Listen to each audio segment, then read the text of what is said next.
In questo numero, Tenores a Betlemme, da Bitti alla Città Santa, lo straordinario concerto del gruppo Mielinu Pira nelle grotte di San Girolamo.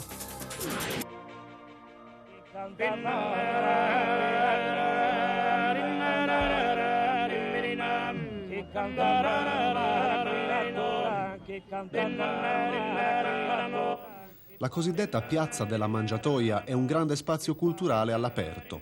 Gli artisti palestinesi sono i padroni di casa, gli ospiti sono i pupari di Sicilia, i maestri della cartapesta, costruttori di presepi napoletani, i madonnari del centro-nord, attori e musicisti. È il Festival di Arti e Mestieri Antichi della tradizione italiana, organizzato a Betlemme dalla Cooperazione allo Sviluppo del Ministero degli Esteri. Una kermesse affidata a messaggeri di pace, come campate di un ponte costruito per promuovere e avvicinare le culture mediterranee.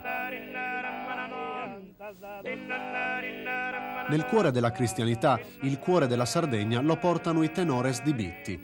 Non si contano i concerti all'estero del gruppo Mielinu Pira, sempre in giro per il mondo, in piazze e teatri. Ma questa è un'occasione davvero particolare. Per la prima volta il canto ancestrale dei pastori, riconosciuto dall'UNESCO patrimonio intangibile dell'umanità, si leva in Terra Santa.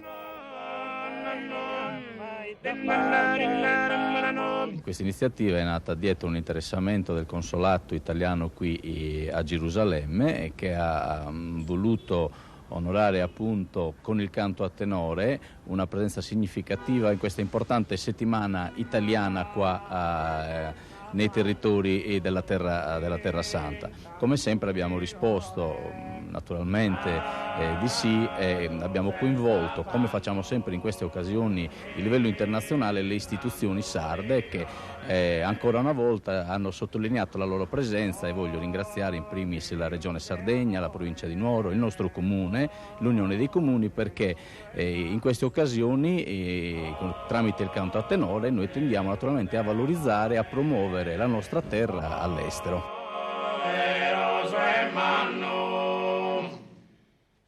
Forte disinganno dell'anima mia, su Deus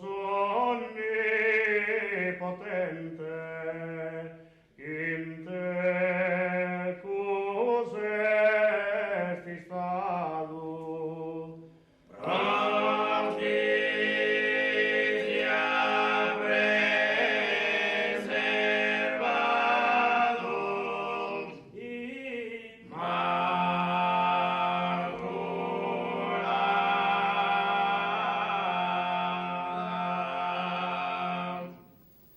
I quattro cantori di Bitti hanno regalato perle di un repertorio che attinge al sacro e al profano. Forte l'impatto emotivo, soprattutto nell'esibizione raccolta intima nella grotta di San Girolamo. Fa parte di un sistema ipogeico utilizzato dai cristiani fin dal V secolo. E qui, secondo la tradizione, Girolamo tradusse la Bibbia in latino, un lavoro durato 23 anni. Alla grotta si arriva dalla chiesa di Santa Caterina, accanto alla Basilica della Natività e al convento dei Francescani, presenti a Betlemme dalla metà del 1300. Il nostro canto millenario, che è stato scelto proprio perché è un canto che da centinaia d'anni rappresenta proprio la devozione popolare.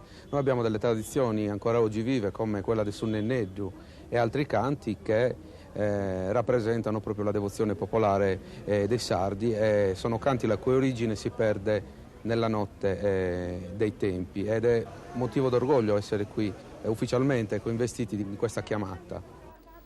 Il concerto del gruppo Mielinu Pira ha chiuso il Festival di Arti e Mestieri Antichi della tradizione italiana. Era stato inaugurato dal coro dell'Istituto Magnificat diretto da padre Armando Pierucci, un monumento al dialogo interreligioso e interculturale dove si è compiuto un prodigio. Ebrei, cristiani e musulmani imparano la musica e suonano insieme.